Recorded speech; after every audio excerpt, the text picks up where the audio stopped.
जय सिया राम। आप सभी को हमारा प्यार भरा नमस्कार। आइए हम सभी चलते हैं महाभारत की कथा की ओर। जैसा कि आप सभी ने सुना होगा और टेलीविजन पर देखा भी होगा, क्योंकि वेद व्यास जी ने महाभारत की रचना की। ये एक बहुत ही बड़ा ग्रंथ है, इसमें 1 लाख श्लोक है। आज हम आपको कुछ ऐसी कथाएं बताएंगे जो आपने शायद ही सुनी होगी। हम सब जानते हैं कि शकुनी कौरवों के मामा थे और वो हितैषी की जगह बिल्कुल विपरीत थे। शकुनी ही कौरवों के विनाश का कारण बना। उसने ही कौरवों का वंश समाप्त करने के लिए महाभारत के युद्ध की पृष्ठभूमि तैयार की थी। पर उसने ऐसा क्यों किया? इसका उत्तर यह है कि हमें पहले गांधारी और विवाह धृतराष्ट्र का जो विवाह हुआ उससे कथा प्रारंभ करनी होगी। ऐसे एक साधु के कथनानुसार उसका विवाह पहले एक बकरी के साथ किया गया था। कई और भी मान्यताएं हैं शास्त्रों और पुराणों में भी कि गांधारी का विवाह पहले एक बकरे की साथ में की गई थी, इसलिए क्योंकि वो मंगली थी तो सीधे उसका विवाह नहीं हो सकता था। ये बात गांधारी के विवाह के समय छुपाई गई। जब धृतराष्ट्र को इस बात का पता चला तो उसने गांधार के नरेश सुबाला और उसके 100 पुत्रों को कारावास में डाला और बड़ा सताया, बड़ी यातनाएं दी। एक एक करके सुबाला के सभी पुत्र मरने लगे। उन्हें खाने के लिए सिर्फ एक मुट्ठी चावल दिया जाता था।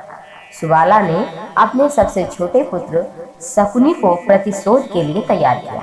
सब लोग अपने हिस्से के चावल शकुनी को देते थे ताकि वो बच पाए और कौरवों का नाश कर सके। मृत्यु से पहले सुबाला ने धृतराष्ट्र से शकुनी को छोड़ने की विनती की, लेकिन धृतराष्ट्र ने पहले सोचा लेकिन इस बात को मान भी लिया।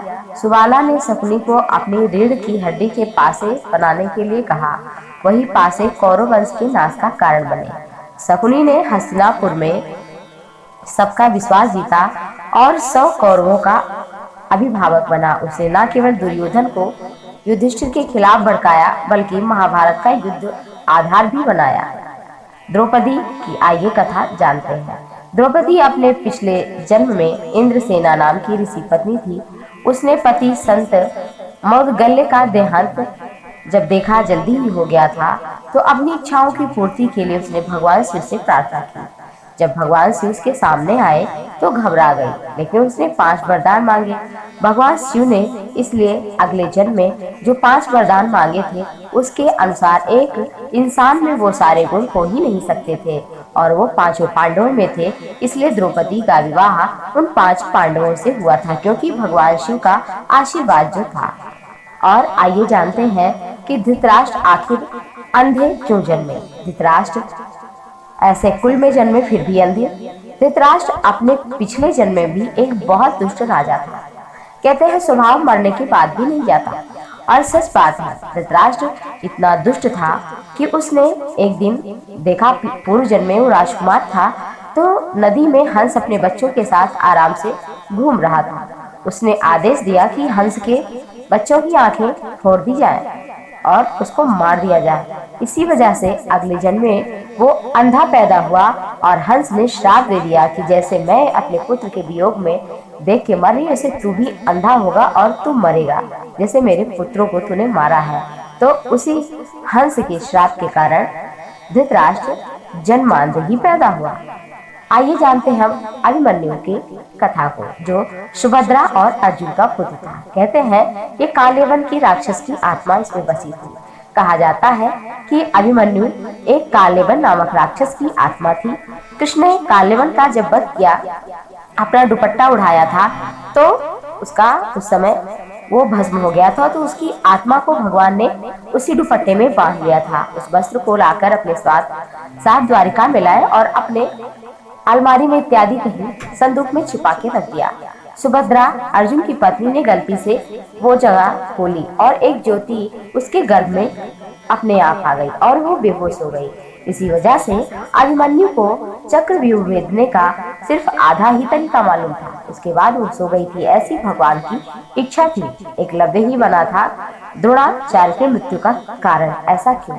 एकलव्य देवाश्रवा का पुत्र था। देवाश्रवा वो जंगल में खो गया था और उसको एक निषाद हिरण्यधनु ने बचा लिया था। एकलव्य रुक्मिणी स्वयंवर के समय अपने पिता की जान बचाते हुए मारा गया था। उसके इस बलिदान से प्रसन्न होकर भगवान कृष्ण ने उसे ये वरदान दिया कि वो अगले जन्म में द्रोणाचार्य से बदला लेगा। अपने अगले जन्म में एकलव्य धृष्टद्युम्न बनकर के जन्म लिया और द्रोण की मृत्यु का कारण बना। आइए जानते हैं अगली कथा। पांडवों की इच्छानुसार पांडवों ने खाया था अपने पिता की मृत शरीर को। पांडु बड़े ज्ञानी थे। अंतिम इच्छा थी कि उनके पांचों बेटे उनके मृत शरीर को खाएं, ताकि उन्होंने जो ज्ञान अर्जित किया है वो उनके पुत्रों में चला जाए। सिर्फ सहदेव ने पिता की इच्छा का पालन करते हुए उनके मस्तिष्क से 3 हिस्से खाए थे। पहले टुकड़े को खाते ही सहदेव को इतिहास का ज्ञान हुआ, दूसरा खाते ही वर्तमान का और तीसरा खाते ही भविष्य का। ऐसी मान्यता है कि पांचों पांडवों ने ही मृत शरीर को खाया था, पर सबसे ज्यादा हिस्सा सहदेव ने खाया था। आइए जानते हैं कुरुक्षेत्र के मिट्टी के बारे में। कुरुक्षेत्र में एक जगह है जहां माना जाता है कि महाभारत का युद्ध हुआ था। उस जगह कुल 30 किलोमीटर के दायरे में मिट्टी जो है वो थोड़ा अलग है।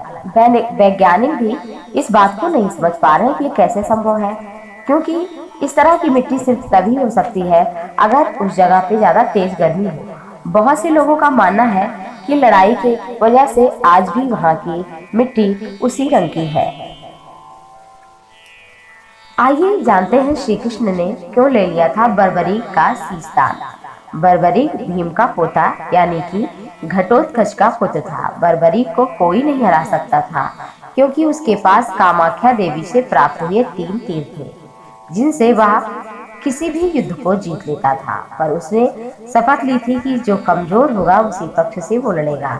अब बर्बरीक ने जब देखा कि कौरव कमजोर है, तो इसलिए उनकी तरफ से लड़ना उसने तय किया। जब ये बात भगवान श्री कृष्ण को पता चली तो उन्होंने उसका शीश ही दान में मांग लिया, लेकिन उसे वरदान भी दिया कि तू कलयुग में मेरे नाम से जाना जाएगा। फिर इसी मंदिर में राजस्थान के मंदिर सीकर जिले में खाटू श्याम जी का मंदिर, वहाँ बर्बरीक को ही खाटू श्याम के नाम से जाना जाता है। आज हर कोई खाटू श्याम का दीवाना है।